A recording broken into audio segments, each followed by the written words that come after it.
To access the air filter, first open the hood.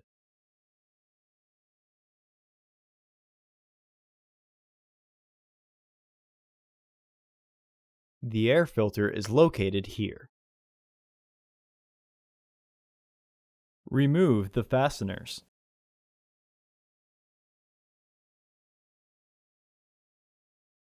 Remove the old filter from the housing and clean out any debris inside.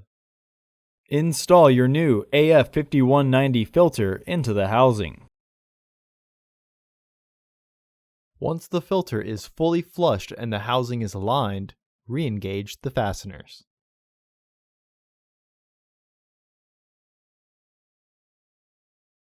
Close the hood.